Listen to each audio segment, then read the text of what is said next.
Selamat pagi. Kembali kita datang untuk mendengarkan firman Tuhan lewat renungan.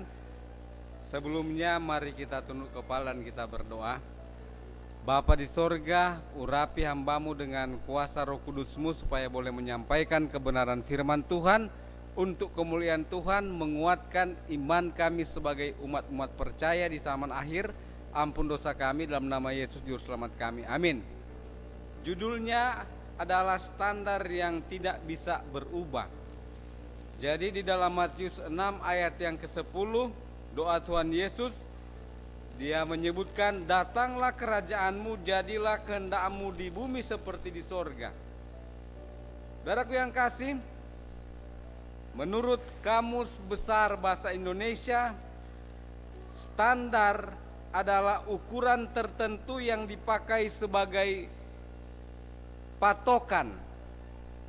Nah, kalau baju contohnya ada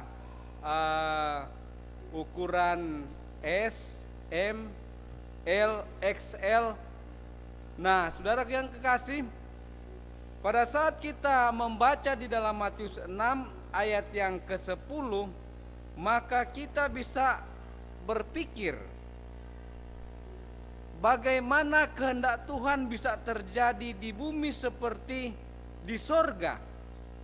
Saudaraku yang kasih, Yesus dia hidup di dunia ini. Dia walaupun Allah kemudian dia menjadi manusia. Dan Yesus adalah Rabi. Dan di dalam Matius pasal 4 kalau kita membaca di sana, bagaimana Yesus dia bisa menghafalkan kitab atau ayat-ayat di dalam kitab Ulangan, makanya dia bisa menjawab pertanyaan atau godaan setan dengan ada tertulis.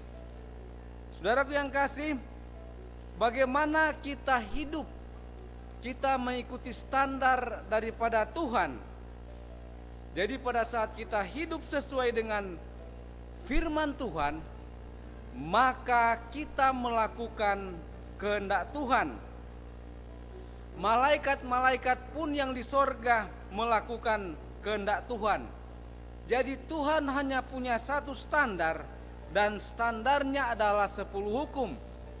Tetapi hukum itu luas sekali. Kenapa ke-10 ini melambangkan satu kelengkapan? Jadi bukan sebenarnya hanya 10 hukum Tuhan. Jadi ada begitu banyak, tetapi standarnya itu adalah 10 hukum. Dan kehendak Allah adalah agar supaya kita bisa menurut kepada hukum-hukum Tuhan. Sebagai umat Tuhan, maka kita bisa melihat bagaimana hukum Tuhan itu, dia berbicara tentang iman. Kemudian dia juga berbicara tentang kebenaran, berbicara tentang penghormatan, berbicara penurutan, tentang rasa hormat, tentang kasih, tentang kemurnian, kejujuran, kebenaran, dan kepuasan. Nah, oleh sebab itu, maka sebagai umat-umat Tuhan, maka kita harus belajar akan standar ini.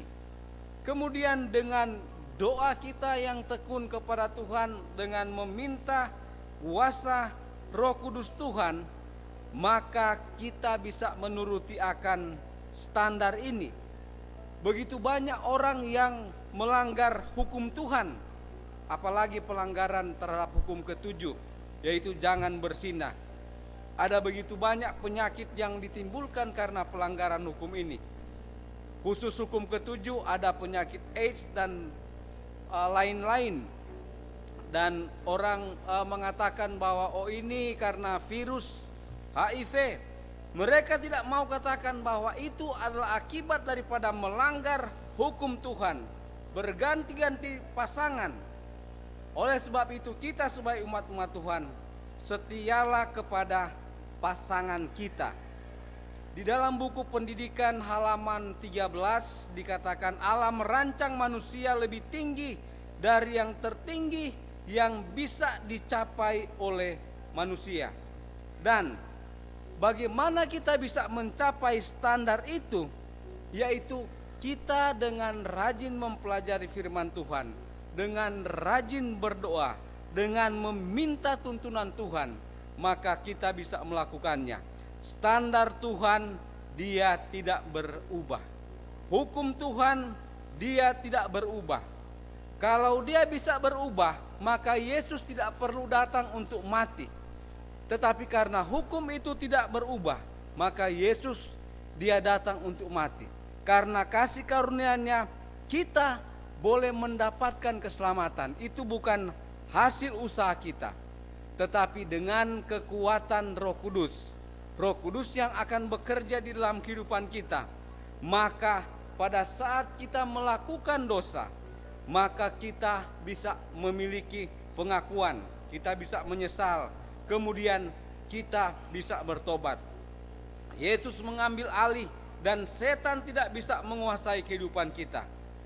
Buat rencana untuk pertumbuhan kerohanian, berdoa secara terus-menerus, belajar firman Tuhan secara terus-menerus. Dengan demikian maka kita bisa mengalahkan dosa. Teladan Yesus waktu dia hidup di dunia ini, oleh penyerahan yang sungguh-sungguh kepada kehendak Bapa, maka dia bisa melakukan kehendak Tuhan. Dan itu adalah keinginannya atau kehendaknya bagi kita umat-umat Tuhan, supaya kita boleh hidup dengan standar yang Tuhan telah tetapkan. Kiranya Tuhan memberkati kita dalam nama Yesus. Amin.